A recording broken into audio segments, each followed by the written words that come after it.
Hello. तो आज हम देखेंगे P Y Q of rigid body dynamics. ठीक है, हमने ये चैप्टर कंप्लीट कर लिया है और इसका जो पी वाई क्यू का जो लेवल है वह इस चैप्टर से बहुत लो है, जैसा हमने पढ़ा था। मैक्सिमम जो है फॉर्मूला बेस है। तो देखिए करते हैं सॉल्व। ये 2016 में आया था question. Consider of uniform distributed mass, uniformly distributed mass of 1 kg पर मीटर क्यूब। ठीक है, तो यहाँ मास नहीं दे रखा है, वॉल्यूम मास डेंसिटी दे रखी है एंड रेडियस दे रखा 1। तो हमें क्या दे रखा है और हमें क्या निकालना, moment of inertia of about 1 diameter, मतलब डायमीटर के अबाउट निकालना है हमें। ठीक है, ये स्फीयर है, स्फीयर का। ठीक है, स्फीयर का मोमेंट ऑफ इनर्शिया क्या होता है, हमने देखा था 2/5 mr² होता है। अगर हमें दे नहीं रखा है कि स्फीयर जो है सेल है, मतलब होलो स्फीयर है या कैसा है, ऐसा मेंशन नहीं है, तो हम इसे सॉलिड लेंगे। ठीक है, सॉलिड स्फीयर लेंगे। ठीक है, ये हमने पहले देख चुके हैं हम कि मतलब कैसे लेना है। तो मास या दे नहीं रखा है, वॉल्यूम मास डेंसिटी दे रखी है रो, क्या 1 kg पर मीटर क्यूब। तो रो क्या होता है, रो इज इक्वल टू होता है मास पर यूनिट वॉल्यूम 4/3 πr³। तो इसे हम ऐसे भी ले सकते हैं, रो इज इक्वल टू 3 ऊपर चला जाएगा 3m/4πr²। ठीक है, तो यहाँ m निकालेंगे हम, तो m इज इक्वल टू क्या होगा, m इज इक्वल टू होगा रो इंटू 4π इंटू r²/3, ये हो जाएगा। ठीक है, तो m इज इक्वल टू क्या होगा, रो की वैल्यू क्या दे रखी है 1, 4 इंटू पाई की वैल्यू 3.14 इंटू r कितना दे रखा है 1, तो 1 का स्क्वायर 1 हो जाएगा अपॉन कितना है 3। ठीक है, तो इसको मास को सॉल्व करेंगे तो कितना आ जाएगा, 4 चौक 16, 1 5 अपॉन 3 से भी इसको अगर डिवाइड करेंगे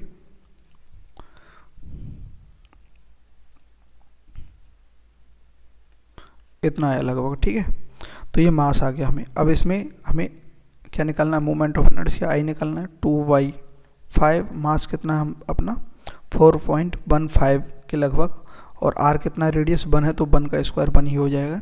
इसको अब सॉल्व करते हैं।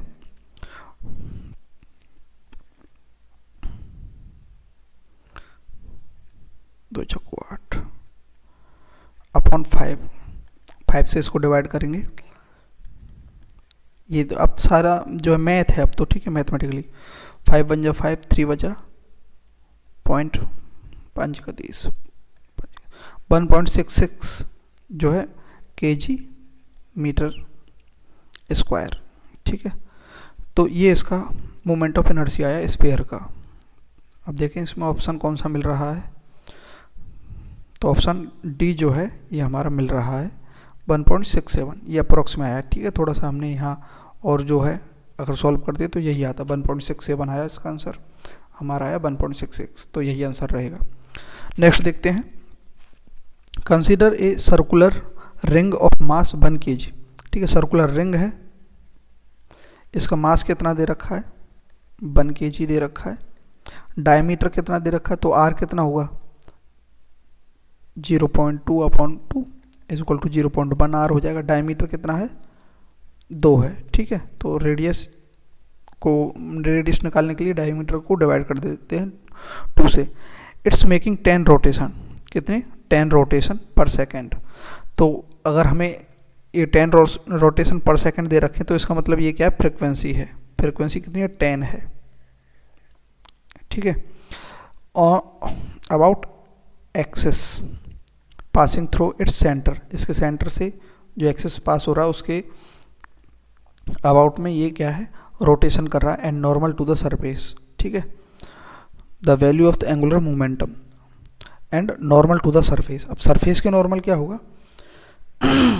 तो इसकी सरफेस तो ये है, तो इसके नॉर्मल ये हो जाएगा। ठीक है, तो ये हमें क्या निकालना है, मोमेंट ऑफ इनर्शिया निकालना है। तो ये क्या हो जाएगा आई क्या हो जाएगा mr², ये क्या है, अब थ्रू द एक्सिस और किसके साथ पूछा, and normal of the surface, तो सरफेस के नॉर्मल ये हो जाएगा। तो पैरेलल एक्सिस थ्योरम के अनुसार md², तो I इज इक्वल टू होगा एम कितना, मास कितना दे रखा 1, सॉरी हमें क्या निकालना है, आई नहीं निकालना है, मोमेंट ऑफ इनर्शिया निकालना है। हमें क्या निकालना है, सॉरी एंगुलर मोमेंटम निकालना है। एंगुलर मोमेंटम एल से डिनोट करते हैं। एंगुलर मोमेंटम क्या होता है, आई इंटू ओमेगा, ठीक है। तो यहाँ हमें आई तो चाहिए, तो आई तो निकाल ही लेते हैं, और ओमेगा, ओमेगा क्या होता है वो भी निकालते हैं, ठीक है।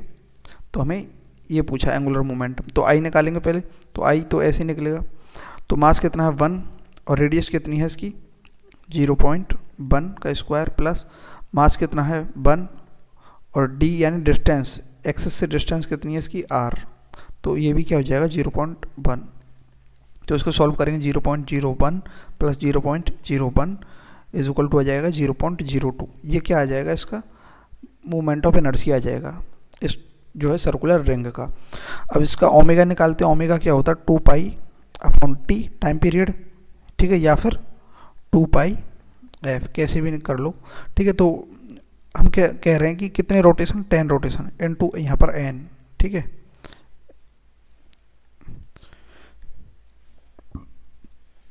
और एन 2 पाई एफ, तो ओमेगा इज इक्वल टू होगा कितने रोटेशन, 10 रोटेशन, मतलब 2 पाई रोटेशन, मतलब 2 पाई एक कंप्लीट कर रहा है तो 10 अपॉन टाइम कितना 1 सेकेंड, ऐसे भी कर सकते हैं। या फिर हम डायरेक्ट फ्रिक्वेंसी 10 2 पाई, फ्रिक्वेंसी कितनी है, फ्रिक्वेंसी 10 है। अगर फ्रिक्वेंसी में लेंगे हम, ठीक है, 10 रोटेशन पर सेकंड, तो इसमें नंबर ऑफ रोटेशन नहीं लगाएंगे यहाँ, ठीक है, यहाँ नंबर ऑफ रोटेशन नहीं लगाएंगे, 2 पाई एफ ही लगा देंगे, तो 2 पाई और 10, ठीक है। तो ये जो ओमेगा आ जाएगा 2 पाई 10 आ जाएगा, ठीक है। अब इसमें हमें एंगुलर मोमेंटम निकालना है, तो आई कितना दे रखा है हमारा 0.02 और ओमेगा कितना दे रखा है 10 इंटू 2 पाई, ठीक है। इसको सॉल्व करते हैं, तो 2 इंटू पाई की वैल्यू 1.314 इंटू 0.2, इसको सॉल्व करते हैं तो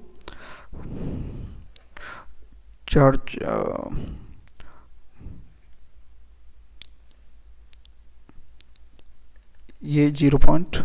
हाँ इंटू 0.2 पाई, और ये 10 से इसको मल्टीप्लाई कर देंगे तो 0.2 हो जाएगा, ठीक है। अब करते हैं 2 दूनी की 4, 4 चौको 16, हंस लगे 1, 4 एकम 4 1 5, 4 तिया के 12, ठीक है। तो पॉइंट कितने हैं 1 और 3 पॉइंट, 3 के बाद पॉइंट, तो 1.256 ये हमारा, ये आप सॉल्व करके देख लेना, ठीक है, मैंने कर दिया है डायरेक्ट सॉल्व। तो इसका आंसर क्या होगा 1.256, ये रहा 1.256 KG metre square per second, ठीक है। क्यों KG metre square per second होती है किसकी, एंगुलर मोमेंटम की यूनिट।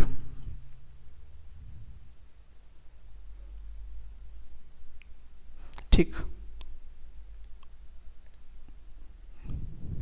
नेक्स्ट ये क्या बोल रहा है, a rod of length L and uniformly distributed mass m per unit length is undergoing rotational motion about perpendicular axis passing through its midpoint. Its angular speed of the rod changes 0 to omega in t second. The applied torque, तो torque क्या होता है, torque क्या होता है I into alpha angular acceleration, ये होता है टॉर्क, या फिर हम ऐसे भी टॉर्क R क्रॉस F भी होता है।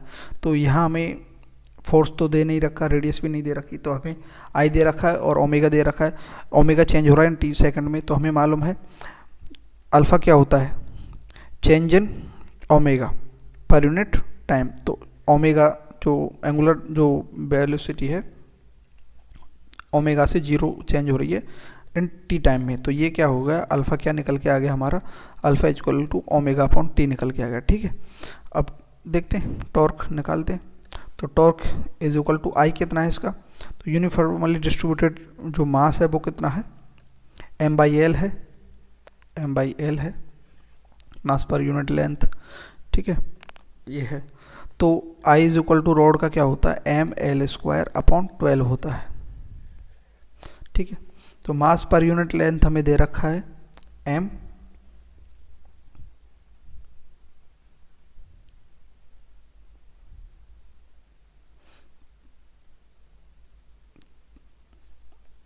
तो इसे हम लिखते हैं टॉर्क इज इक्वल टू होगा ml² अपॉन 12, ये तो हो गया I इंटू अल्फ़ा कितना है ओमेगा अपॉन टी।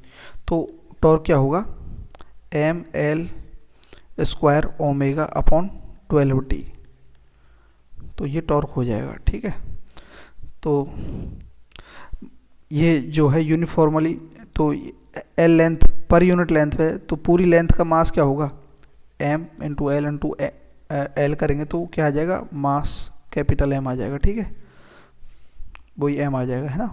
तो ml² ओमेगा अपॉन टी, तो इसका आंसर है ml² ओमेगा अपॉन 12t। तो ये हो रहा है फर्स्ट ही हो रहा है ml² omega upon 12t, first इसका आंसर हो जाएगा, समझे। नेक्स्ट देखते हैं, बहुत अच्छा इंटरेस्टिंग क्वेश्चन है, थ्योरेटिकली पर सोचने वाला है। The doors pivoted with handles near the outer edges for away from the hinge। जैसे ये बोल रहा है ये जो हिंज होते हैं डोर के अंदर, इससे जो डोर है उससे दूर जा कर के यहाँ पर जो डोर है, डोर के जो एड्ज हैं किनारे हैं, यहाँ पर हमारा कोई जो है हैंडल लगा हुआ होता है। ठीक है, तो ये जो है डोर से हिंज से दूर क्यों लगा रहता है, क्यों? क्योंकि ताकि एग्जैक्ट मैक्सिमम टॉर्क या फिर एग्जैक्ट मिनिमम टॉर्क, इन दोनों बात का तो कोई मतलब ही नहीं बनता। ठीक है, तो यहाँ क्यों लगेगा, ज़्यादा टॉर्क बढ़ाने के लिए या कम टॉर्क करने के लिए? तो देखो टॉर्क क्या होता है, टॉर्क बढ़ेगा तो मतलब उसकी जो घूमने की जो है हिंज की वह बढ़ेगी, मतलब टॉर्क क्या एक प्रकार से घूर्णन बल है। ठीक है, मूवमेंट ऑफ फोर्स है। ठीक है, तो ये बढ़ता है तब वह ईजिली मूवेबल होता है डोर। तो टॉर्क इज इक्वल टू क्या होता है R क्रॉस F होता है। ठीक है, तो सीधी सी बात है, अगर हम ये जितना R दूर लेकर के जाएंगे टॉर्क बढ़ेगा ना, R बढ़ेगा तो टॉर्क बढ़ेगा।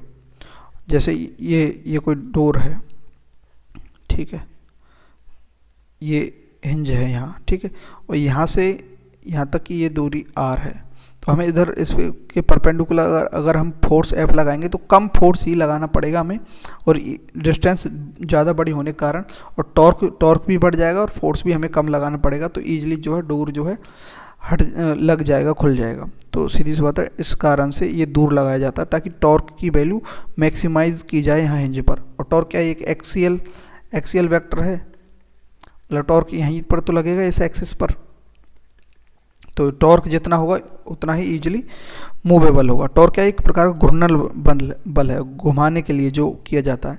ठीक है, तो इसका राइट आंसर होगा ए। ठीक है, नेक्स्ट, वैसे सेंटर ऑफ मास जो है नहीं, और केवल यही एक क्वेश्चन है सेंटर ऑफ मास का, तो इसे मैं बता देता हूँ। Consider two particle system with having mass m1 m2। ठीक है, दो मास है m1 m2, ये किसी r डिस्टेंस पर है, और अगर m1 मास को हम d डिस्टेंस अगर मूव करवाएंगे तो m2 मास कितना दूर जाएगा, ताकि जो सेंटर ऑफ जो मास की जो वैल्यू है वह वहीं पर फिक्स रहे। सेंटर ऑफ मास फिक्स रहता है, पार्टिकल्स मूव कर जाते हैं बस इधर उधर, तो जितना हम इधर इसको खिसकाएंगे उतना ही ये उधर खिसक जाएगा ताकि सेंटर ऑफ मास बना रहे। तो सीधी सी बात है, जितना d खिसका रहे हैं हम इसे बाई डिस्टेंस d, तो बाहर distance should the second particle be move to keep the centre of mass at the same position, तो d ही होगा। जितनी से फर्स्ट को हम मूव करवाएंगे उतने से ही सेकंड हो जाएगा। ठीक है, नेक्स्ट देखते हैं, अब बिल्कुल इजी क्वेश्चन आएंगे आपके। A circular disc of radius 0.5 disc है, रेडियस कितना है 0.5 है, मास कितना है 25 kg है, is rotating about its own axis with speed, अपने एक्सिस पर ही ये रोटेट कर रही है, ये इसका एक्सिस है, इस एक्सिस पर ये रोटेट कर रही है, डिस्क है। ठीक है, और कितने 120 रेवोल्यूशन, 120 जो है ये रेवोल्यूशन पर मिनट। ठीक है, यानी 120 बार ये घूम जा रही है अपने उस पर एक्सिस पर। तो moment of inertia of disc, तो I is equal to disc का मोमेंट ऑफ इनर्शिया क्या होता है mr² अपॉन 2 होता है। तो इसमें हमें रेवोल्यूशन से कोई लेना देना नहीं कि कितने रेवोल्यूशन कर रही है। तो I is equal to m कितना दे रखा है 25 और r कितना दे रखा है 0.5 अपॉन 2, तो ये कितना हो जाएगा, आई इज इक्वल टू 25 और इसका स्क्वायर करेंगे तो 0.25 अपॉन 2, तो हो आ जाएगा ये 6.25। 25 का स्क्वायर करेंगे तो 625 और 2 पॉइंट लगा करके 2 अपॉन 2 तिया के 6, 2 एकम 2, 2 दूनी 4, 2 पंज 10 kg मीटर स्क्वायर। ये क्या आ गया, इसका मोमेंट ऑफ इनर्शिया आ गया। तो ये इसका मोमेंट ऑफ इनर्शिया आ गया। राइट आंसर क्या होगा, 3.125, 3.125 बी हो जाएगा। समझ में आया, सीधी सी बात है, फॉर्मूला बेस्ड है। नेक्स्ट देखिए, एंगुलर मोमेंटम जे या एल से डिनोट करते हैं हम, ठीक है। तो एंगुलर मोमेंटम क्या होता है, आर क्रॉस पी होता है। मोमेंटम क्या होता है, मोमेंटम हम एंगुलर मोमेंटम में क्या हमेशा डिस्टेंस से आर से मल्टीप्लाई कर दो, जो ट्रांसलेटरी के जो भी होते हैं वैल्यू, जैसे मोमेंटम हुआ, कुछ भी हुआ, ये जस्ट एनालॉग होता है, ठीक है। तो आर क्रॉस पी ये रहा, 20 का राइट आंसर हो जाएगा। नेक्स्ट देखते हैं, moment of inertia of A solid sphere about it's tangential axis is given by. तो ये कोई सॉलिड स्फीयर है तो इसके टेंजेंशियल एक्सिस से इसका आई निकालना है हमें, ठीक है।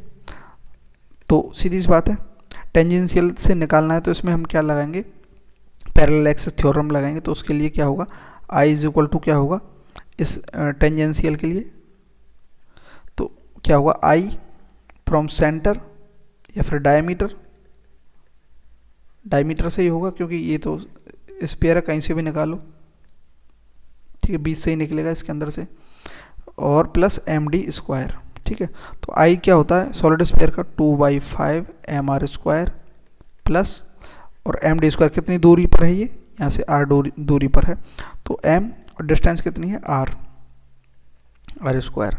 इसको ऐड करेंगे तो ऐड कर लो 5, तो ये आ जाएगा 2m R square plus 5m R square. तो इसको सॉल्व करेंगे तो ये आ जाएगा 7m R square upon 5, 7/5 M R square, C इसका ऑप्शन हो जाएगा। नेक्स्ट देखते हैं, the motion of planet in solar system is an example of conservation of. देखो ये सोलर सिस्टम में मोशन कर रहे हैं प्लैनेट्स, ठीक है, ठीक है। ऐसे ये कोई प्लैनेट है, ये इस एक्सिस के अबाउट ये रोटेशन कर रहा है, ठीक है।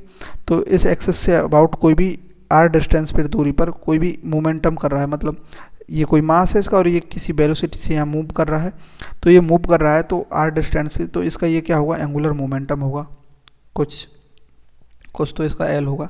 अब एंगुलर मोमेंटम जो है कंजर्व रहता है कब तक, जब तक एक्सटर्नल जो टॉर्क है वह 0 है, ठीक है। तो यहाँ जो प्लैनेट्स हैं इनमें तो कोई भी जो है इनको डिस्टर्ब नहीं कर रहा है, एक्सटर्नल जो है टॉर्क जो है वह 0 है, तो उस कारण से जो एंगुलर मोमेंटम इनका क्या रहता है, कंजर्व रहता है। तो angular momentum conservation of angular momentum है सोलर सिस्टम के जो प्लैनेट का मूवमेंट है, ठीक है, मोशन है। ऐसा unit of moment of force, moment of force क्या होता है, ऑफ फोर्स, उसी को हम टॉर्क बोलते हैं, ठीक है। तो ऐसा यूनिट क्या होगी, टॉर्क क्या होता है, आर क्रॉस एफ, तो इसी से निकालते हैं, आर मतलब मीटर और एफ मतलब न्यूटन, तो न्यूटन मीटर, तो newton metre. Next, the moment of inertia of a uniformular circular disk of radius r and mass m about axis passing from the edge of the disk and perpendicular to the disk। ये कोई disc है, ठीक है, तो इसके axis से गुजर रहा है कोई, ठीक है, तो इसके अलोंग हमें मोमेंट ऑफ इनर्शिया निकालना है। तो सीधी बात है, हमें निकालना आता है, ये हमने पढ़ा था। तो पैरेलल एक्सिस थ्योरम लगाएंगे इसमें भी, तो आई इज इक्वल टू क्या होगा, अबाउट एड्ज के, तो एक तो पहले तो हम सेंटर से निकालेंगे, जो सेंटर से नॉर्मल होता है, प्लस एम डी स्क्वायर, कितनी डिस्टेंस पर जो है वह दूसरे जो पॉइंट है वह क्या है, आर डिस्टेंस पर, तो ये निकालेंगे। तो आई का क्या, डिस्क का क्या होता है, मोमेंट ऑफ इनर्शिया अलोंग इसके सेंटर से, तो ये होता है M R square upon 2 plus M D square क्या है, एम आर स्क्वायर। इसको जब हम ऐड करते हैं तो अब क्या आएगा, अपॉन में 2 आ जाएगा, M R square plus 2m r square, और सॉल्व करेंगे तो ये क्या आ जाएगा, 3m r square upon 2, 3m r square upon 2, तो 3/2 m r स्क्वायर। ये आंसर हो जाएगा सी इसका। ठीक है, बस यहाँ तक हमारे समाप्त हुए, PYQ कंप्लीट हो गए। इनको कीजिए, कुछ डाउट आए तो कमेंट कीजिए। Thank you very much. मुझे रेस्पॉन्स आएगा तो मैं और भी अच्छा करूँगा, करने का प्रयास करूँगा। Thank you very much.